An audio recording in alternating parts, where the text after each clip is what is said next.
सुनाता हूँ वैष्णो देवी माँ के दर की। मैं कथा सुनाता हूँ वैष्णो देवी माँ के दर की। मेरी पहाड़ों वाली माँ भक्तों की झोलियाँ भरती। मेरी पहाड़ों वाली माँ भक्तों की झोलियाँ भरती। मैं कथा सुनाता हूँ वैष्णो देवी माँ के दर की। मैं कथा सुनाता हूँ वैष्णो देवी माँ के दर की। जय माता वैष्णो देवी। माता वैष्णो देवी के दर्शनीय स्थल सबसे पहले कौल कंधौली मंदिर, जम्मू से आगे नगरोटा नामक स्थान है। यहाँ भगवती का कौल कंधौली नाम से प्राचीन मंदिर है। कहते हैं यहाँ माता ने स्थानीय बालिकाओं के साथ गेंद क्रीड़ा की थी। जब बालिकाओं को प्यास लगी तो माता ने एक कौली यानी कटोरी को धरती के साथ रगड़ा, वहाँ जल की धारा निकल आई और बालिकाओं की प्यास बुझाई। दूसरा दर्शन देवा माई। यहाँ माता की एक पुजारिन देवा माई ने नियम, श्रद्धा एवं भक्ति पूर्वक देवी माँ की आराधना की थी। उसी देवा माई के नाम पर यह मंदिर प्रसिद्ध है। कटरा, यहाँ बस आकर रुकती है। यहाँ से यात्री पैदल माता के दर्शनों के लिए जाते हैं। कटरा में बहुत सी धर्मशालाएं और होटल विश्राम करने के लिए बने हुए हैं। यहाँ से यात्रा पर्ची मिलती है। यात्रा पर्ची अगर ना ली जाए तो बाण गंगा से वापस आना पड़ता है। जब कन्या रूपी महाशक्ति इस स्थान से गुजर रही थी तो साथ में लंगूर वीर भी था।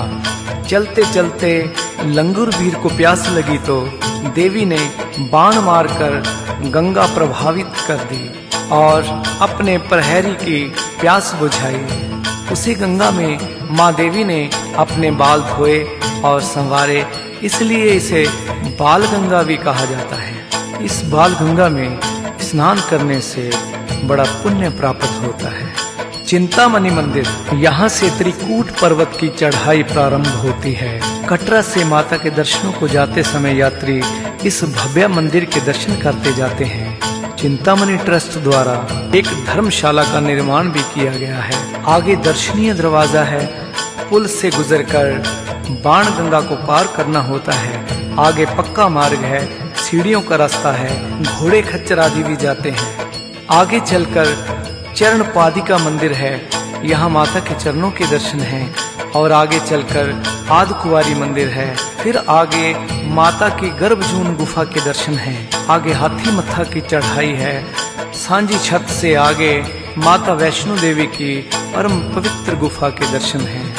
यह माता वैष्णो देवी का दर्शनीय स्थल है। भगत श्रीधर की कथा। माता के अवतार धारण की कथा तो वेद ग्रंथों में बहुत विस्तार से लिखी गई है।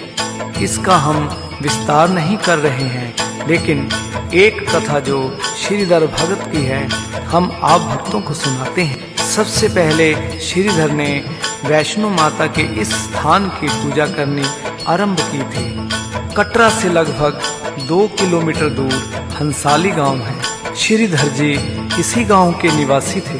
संतान ना होने से वे बहुत दुखी थे। श्रीधर की सच्ची भक्ति देखकर माँ को कन्या रूप धारण करके एक दिन आना पड़ा। एक दिन भगत जी ने गांव की छोटी छोटी कन्याओं को बुलाकर कन्या पूजन किया।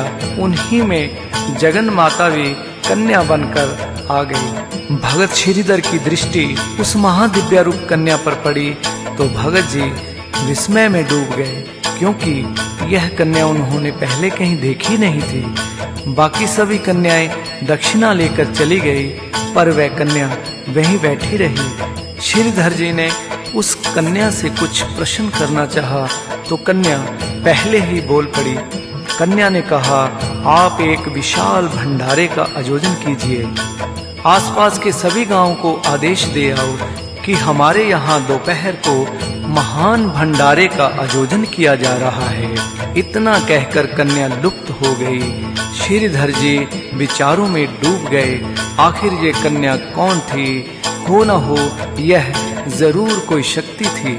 भगत जी भंडारे वाली बात से परेशान हो गए, परंतु उन्होंने कन्या वाली बात को मुख्य रखा और आसपास के गांव को निमंत्रण देने के लिए निकल पड़े।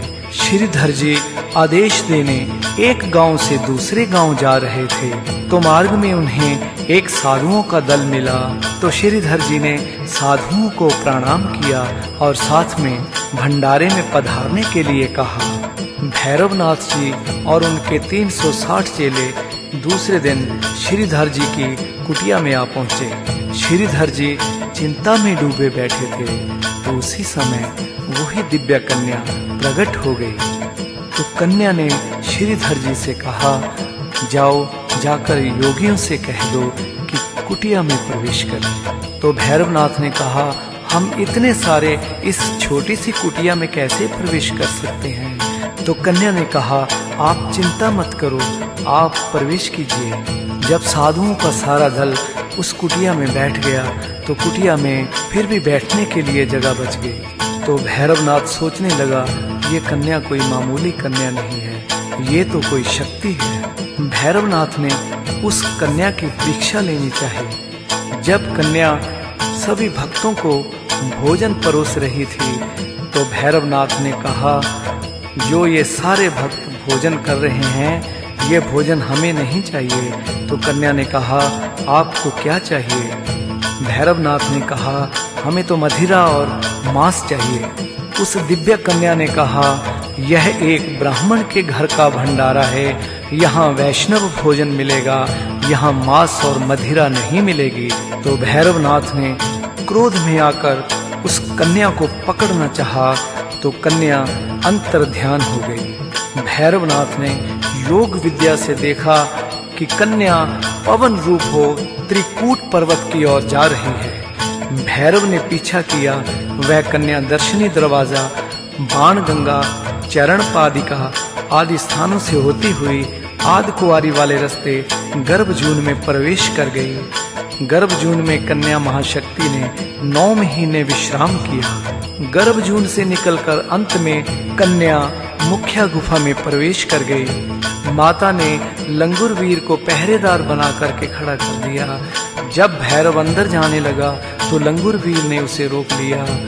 कई वर्षों तक लंगूर वीर के साथ भैरव का युद्ध होता रहा। फिर महाशक्ति चंडी का रूप धारण करके बाहर आ गई और गुफा के बाहर भैरव का वध कर दिया। भैरव का धड़ वहीं पर गिर गया और शीश कुछ दूर जाकर गिरा। यहाँ भैरव का शीश गिरा, वहां पर अब भैरव मंदिर बना हुआ है। भैरव की आवाज आई, आदिशक्ति कल्याणकारिणी माँ, मुझे मरने का कोई दुख नहीं, क्योंकि मेरी मृत्यु जगत रचयिता माँ के हाथों से हो रही है। सो हे मातेश्वरी, मुझे क्षमा कर देना माँ। मुझे अगर आपने माफ ना किया, तो आने वाला युग मुझे पापी कहेगा, मुझसे घृणा करेगा। माता ना हो को माता। माता ने माँ का शब्द जब बार बार भैरव के मुख से सुना, माता तो दयालु है, माँ सदा अपने शरणागत की रक्षा करती है। जग कल्याणी मातेश्वरी ने उसे वरदान दिया कि मेरी पूजा के बाद तेरी पूजा होगी। मेरे श्रद्धालु भक्त मेरा दर्शन पाने के पश्चात तेरा दर्शन किया करेंगे। तेरे स्थान के दर्शन करने वाले की मनोकामना पूर्ण होगी। इसी कथा के अनुसार माता के दर्शन करने वाले भैरव मंदिर का दर्शन पाने जाते हैं। ये भी कहा जाता है कि भैरव मंदिर के दर्शन के बिना माता की यात्रा सफल नहीं होती। उधर श्रीधर जी को कन्या के जाने के बाद बहुत बेचैनी हो गई, परंतु माता तो अपने भक्तों के दिल को हमेशा जानती है। अतएव एक दिन स्वप्न में माता ने श्रीधर जी को दर्शन दिए और अपने धाम के भी दर्शन करवाए। स्वप्न में ही भक्त ने माता के साथ माता के धाम की यात्रा की। प्रातःकाल उठकर पंडित जी माता के धाम की यात्रा के लिए पैदल निकल पड़े। स्वप्न के देखे अनुसार गुफा के द्वार पर जा पहुँचे। वैष्णो माता जी के साक्षात दर्शन किए, अपना जीवन धन्य बना लिया। श्रीधर जी ने हाथ जोड़कर जगदम्बे की आराधना की। माता ने उसे 4 पुत्रों का वरदान दिया और आदेश दिया कि तुम्हारा वंश मेरी पूजा करता रहेगा, सुख शांति की प्राप्ति होगी। इसलिए आज तक उन्हीं का वंश माँ की पूजा करता आ रहा है। इसके बाद श्रीधर जी ने गुफा का प्रचार किया। भक्तों की मनोकामना पूर्ण होने लगी। प्रचार बढ़ता गया। हजारों लाखों भक्त माँ का दर्शन पाने के लिए आने लगे और यह तीर्थ माता वैष्णो देवी के नाम से प्रसिद्ध हो गया। जयकारा वैष्णो देवी का, बोल सांचे दरबार की।